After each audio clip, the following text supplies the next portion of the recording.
Break बाद आपका फिर से स्वागत है। आपके साथ मैं स्मिता शर्मा हूं, मेरे साथ हैं संदीप चौधरी। जारी है हमारी खास पेशकश की अगर अभी चुनाव हो तो, जिसमें हम टटोल रहे हैं देश की नब्ज, और अगर अभी चुनाव हो तो मध्य प्रदेश की 29 लोकसभा सीटों का क्या कुछ होगा संदीप? बिल्कुल, देश का दिल मध्य प्रदेश, और मध्य प्रदेश में किस तरह की हवा बह रही है, किसके पक्ष में जा सकता है सियासी आंकड़ा, जो बटन दबाएंगे ईवीएम का वो किसके पक्ष में डालेंगे, ये तस्वीर आपके सामने पेश करता हूं। जैसा स्मिता बता रही थी, यहां पर 29 कुल मिलाकर सीटें हैं, और यहां पर पिछले 10 साल से सत्ता पर काबिज है बीजेपी। तो बीजेपी क्या अपना गढ़ बरकरार रख पाएगी? हम आपको बताते हैं किसको कितनी वोट मिलने वाली हैं अगर अभी चुनाव हो तो। बीजेपी के खाते में 50% वोट, 50% वोट बीजेपी के खाते में 7% की बढ़ोतरी कर रही है, जबकि कांग्रेस 32% पर सिमट जाएगी। 8% का नुकसान हो रहा है। बीएसपी के खाते में 6% वोट जाती दिख रही है, कोई नफा कोई नुकसान नहीं। अन्य के खाते में 12%, 1% का इजाफा हो रहा है। और इन वोटों को अगर हम सीटों में तब्दील कर दें, ये तस्वीर और साफ हो जाएगी। और यहां आप पाएंगे कि बीजेपी 21 से 25 सीट जीत सकती है। जबरदस्त बढ़त बन रही है, यहां पर थम्स अप दे रही है यहां के मतदाता। अगर अभी चुनाव हो तो आपको फिर बता दें, वो थम्स अप दे रहे हैं शिवराज सिंह चौहान को। 21 से 25 सीटें, पिछली दफा 16 सीटें मिली थी बीजेपी को यहां पर, तो लगभग 9 सीटों का इजाफा हो सकता है, बीजेपी के खाते में जा सकती हैं 25 तक सीटें, जो 2004 में उसने जीती थी। कांग्रेस 2 से 6 के बीच सिमट जाएगी। पिछली दफा 12 सीटें मिली थी, यानी कि लगभग 10 सीटों तक का नुकसान हो सकता है। बीएसपी को 4 तक सीटें मिल सकती हैं, पिछली दफा 1 सीट मिली थी बीएसपी को। तो यह तस्वीर है स्मिता मध्य प्रदेश की। निश्चित रूप से, और मध्य प्रदेश की 29 लोकसभा सीटें भी बेहद अहम हैं। और इस वक्त हमारे साथ पैनल में कुछ और खास मेहमान जुड़ चुके हैं। विवेक कुमार जी, प्रदीप मैथुर जी हमारे साथ स्टूडियो में ही मौजूद है, प्रदीप सिंह जी और संजय जी भी हमारे साथ स्टूडियो में मौजूद हैं। साथ ही इस वक्त भोपाल से हमारे साथ अभिलेष खांडेकर जी जुड़ चुके हैं, वरिष्ठ पत्रकार। बीजेपी के सिद्धार्थनाथ सिंह, कांग्रेस के पीएल पुनिया हमारे साथ मौजूद हैं। संजय, जिस तरीके से अभी संदीप ने भी जिक्र किया, 2009 में अगर देखें बीजेपी को जो 16 सीटें आई थी, अभी जो फिगर्स मोर और लेस 21 से 25 सीटों की बात कर रहे हैं, 2004 वाले ही आंकड़े हैं। वोट शेयर भी 2004 की जो 48% थी, अभी हम 50% की वोट शेयर की बात कर रहे हैं।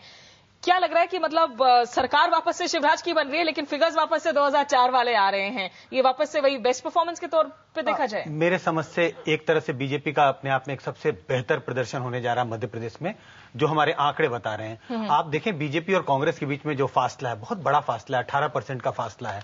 और अगर वही बात हम क्षेत्रवार अगर दृष्टिकोण से देखें, तो एक ही इलाका है, विंध्य प्रदेश का इलाका, जहां कांग्रेस मात्र 5% वोटों से पिछड़ रही है बीजेपी से, और सब इलाके में बहुत भारी संख्या में बीजेपी से कांग्रेस पिछड़ रही है। तो बहुत रिकवरी की कोई चांस दिखाई नहीं पड़ती, रिकवरी की चांस दिखाई नहीं दे रही है। अभिलाष, मैं आपसे जानना चाहूंगा, बीजेपी को हम यहां 50% वोट और 25 तक सीटें दे रहे हैं, लेकिन बीजेपी का एक बहुत अच्छा फेज भी चला, जब लगातार विकास की बात हो, ईमानदारी की बात हो, भ्रष्टाचार मुक्त सरकार की बात हो, ये तमाम बातें कही जा रही थी शिवराज सिंह चौहान के फेवर में। लेकिन पिछले कुछ दिनों में बड़ी दिक्कतें भी हुई हैं, भ्रष्टाचार के मामले हो, राघव जी का मामला हो, क्या ये इंपैक्ट कर सकता है बीजेपी को?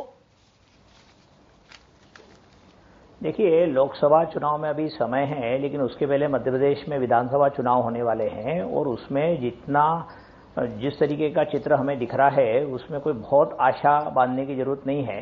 भ्रष्टाचार मध्य प्रदेश में चरम सीमा पर हैं। शिवराज सिंह जो मुख्यमंत्री हैं, उनकी अपनी छवि निश्चित रूप से बेहतर है, लेकिन मध्य प्रदेश में किसी भी क्षेत्र में आप देखें, सिर्फ दुर्भाग्य की बात यह है कि जो अपोजिशन कांग्रेस की जो लीडरशिप है, वो बहुत ही कमजोर है, और वो सरकार पर बहुत ज्यादा किसी भी तरीके के आक्रमण नहीं कर पा रही है। जनता में जो संदेश है वो ये है कि ये बहुत ही भ्रष्टतम सरकार है, लेकिन शिवराज की छवि अच्छी है। तो एंटी इनक्यूम्बेंसी फैक्टर में यदि हम देखें तो शिवराज सिंह चौहान को काफी मदद मिल सकती है। लेकिन लोकसभा के चुनाव के पहले निश्चित रूप से, जैसा आप जानते हैं, अगले 3-4 महीनों में मध्य प्रदेश में विधानसभा के चुनाव हैं, और जिसके लिए शिवराज सिंह चौहान सरकार और स्वयं शिवराज सिंह भी काफी तेजी से काम कर रहे हैं। लेकिन भ्रष्टाचार और राघव जी भाई के जो जिस तरीके से यौनाचार के आरोप लगे, उन पे वो गिरफ्तार हुए, जेल में हैं, इसका कहीं ना कहीं निश्चित रूप से उल्टा प्रभाव भारतीय जनता पार्टी के पड़ सकता है। लेकिन क्या कांग्रेस इन बातों का फायदा उठाने की स्थिति में नहीं है। पीएल पूनिया साहब, आपके नेता बहुत बड़े बड़े हैं मध्य प्रदेश से, दिग्विजय सिंह हो, ज्योतिरादित्य सिंधिया हो, कमलनाथ हो, बहुत लंबी फेहरिस्त है, नेता बहुत हैं, लेकिन क्या नेतृत्व नहीं है कांग्रेस का मध्य प्रदेश में? देखिए, नेता भी वरिष्ठ हैं और नेतृत्व भी है, मजबूत नेतृत्व है, और अक्सर समय समय पर वहां पर धरना प्रदर्शन, अपनी जो समस्याएं हैं जनता की, उसके बारे में आंदोलन वो अक्सर होते रहते हैं। और मैं समझता हूं कि जो सर्वे बहुत अच्छा किया होगा, बहुत मेहनत करके बनाया होगा, और जो आंकड़े आए हैं, जो आपने परिणाम निकाले हैं, तो मैं समझता हूं कि जो आम धारणा वहां के लोगों के बीच में है, जनता के बीच में है, वो इसमें रिफ्लेक्ट कहीं न कहीं नहीं हो रही है।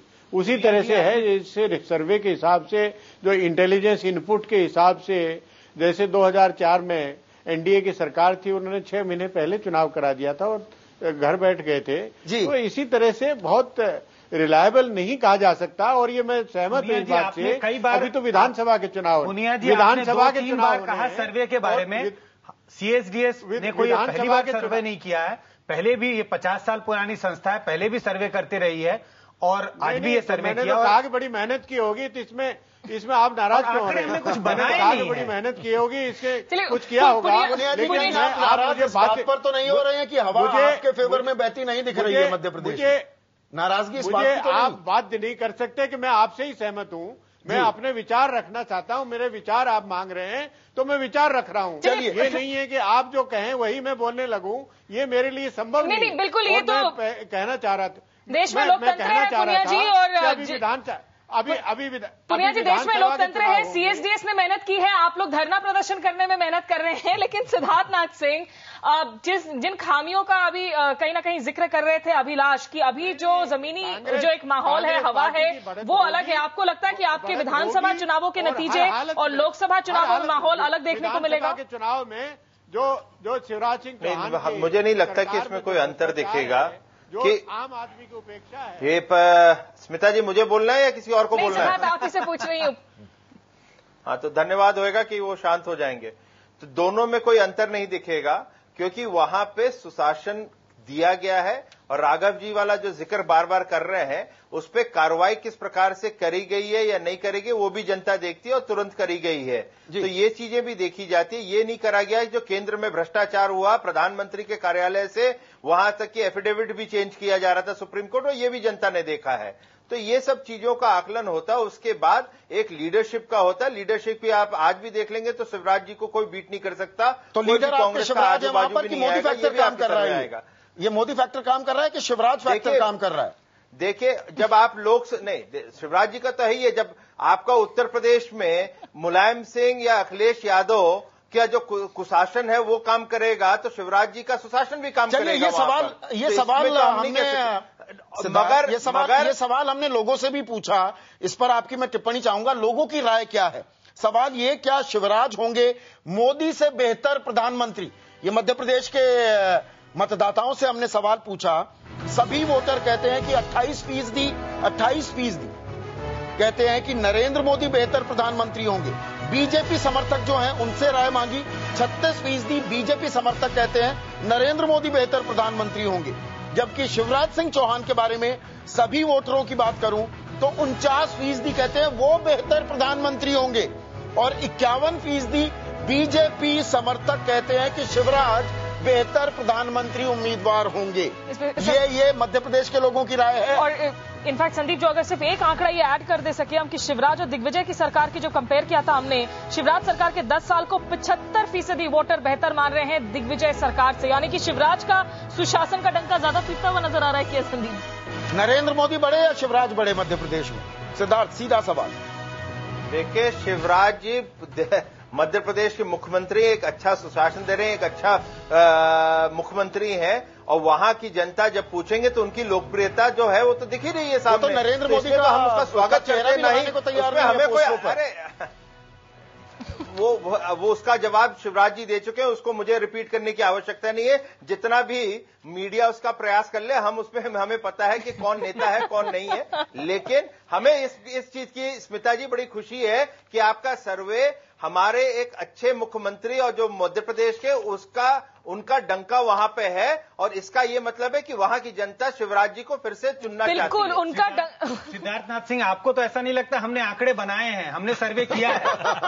नहीं, वैसे सिद्धार्थ आपके मुख्यमंत्री का डंका बज रहा है। भाई साहब, देखिए मैं सर्वे में बिलीव नहीं करता, मगर जब आपके चैनल पे बैठा तो आप ही की सर्वे के ऊपर बहस करूंगा, तो मैं तर्क बेतर्क मतलब तर्क के आधार पे मैं आपसे बात करूंगा। सिद्धार्थ, जब आप इस बात को ये मान रहे हैं कि आपके एक मुख्यमंत्री का डंका पीटा जा रहा है, तब आप ये बात भी मान रहे हैं कि यही आंकड़े कह रहे हैं कि वो आपके भावी प्रधानमंत्री पर ज्यादा भारी पड़ रहे हैं। वैसे विवेक, मैं ये कहना चाह रहा था कि ये सचमुच दिखा रहा है कि opposition is totally wiped off. जो कभी वहां पर लीडरशिप, कितनी सशक्त लीडरशिप अर्जुन सिंह के रूप में हुआ करती थी, कभी अरविंद नेताम भी हुआ करते थे, कभी वहां पर वीसी शुक्ला हुआ करते थे, आज कांग्रेस के कोई भी दिखाई नहीं पड़ रहे हैं कि जो अपोजिशन। और बड़े दुख की बात है कि ये कह रहे हैं कि धरना प्रदर्शन। अरे एक सशक्त अपोजिशन वाला आदमी, एक सशक्त अपोजिशन वाला आदमी पॉलिसीज और प्रोग्राम के तहत अपनी राजनीति करता है। धरना प्रदर्शन के आधार पर क्यों राजनीति? लेकिन जो बॉर्डरिंग एरियाज है, रेवा सतना जैसे एरियाज में, वहां पे कोई बीएसपी फैक्टर जैसे काम आएगा, ये सीधे तौर पर सिर्फ बीजेपी और कांग्रेस का मुकाबला है? आप देखिए कि बीजेपी पार्टी के तौर पर देखें तो दो राज्य, गुजरात और मध्य प्रदेश, ट्रेडिशनली उनके ऑर्गेनाइजेशनली बड़े स्ट्रांग स्टेट रहे, और दोनों राज्यों में आप देखें तो धीरे धीरे उन्होंने थर्ड फोर्स को खत्म कर दिया। आए वो थर्ड फोर्स की मदद से, लेकिन धीरे धीरे थर्ड फोर्स को खत्म कर दिया। और आप राजस्थान और मध्य प्रदेश का फर्क देखिए कि राजस्थान में कांग्रेस पार्टी के पास स्टेट में लीडर है, उसका असर आपको दिख रहा है। मध्य प्रदेश में लीडर हैं, लेकिन वो सब केंद्र की राजनीति दिल्ली में बैठना चाहते हैं। दिग्विजय कहते हैं ज्योतिरादित्य बन सकते हैं मुख्यमंत्री, वो कहते हैं कि नहीं, मैं नहीं हूं इस रेस में। मुख्यमंत्री रहे, वो राज्य में जाने को तैयार नहीं है जी। वहां किस जो लीडरशिप है स्थानीय, वो शिवराज सिंह चौहान के सामने बौनी नजर आती है, और उसका नतीजा आपको दिखाई दे रहा है जिस तरह का सर्वे की फिगर्स आ रही है। ये बीएसपी की हम बात कर रहे थे स्मिता, भले ही हमारा आकलन है 6% वोट का पूरे मध्य प्रदेश में, लेकिन चंबल के इलाके में करीब वो 25% वोट ला रहे हैं, और उन इलाकों में वो 1-2 सीट जीत भी सकते हैं। चलिए यहाँ पर संदीप, हमने 10 राज्यों की बात कर ली है। 10 राज्यों की पूरी तस्वीर भी आपको ब्रेक के बाद हम दिखाने जा रहे हैं। किस तरफ ऊंट बहुत बार मैंने जिक्र कर दिया है, किस करवट ऊंट बैठेगा अगर अभी चुनाव हो तो। ब्रेक के बाद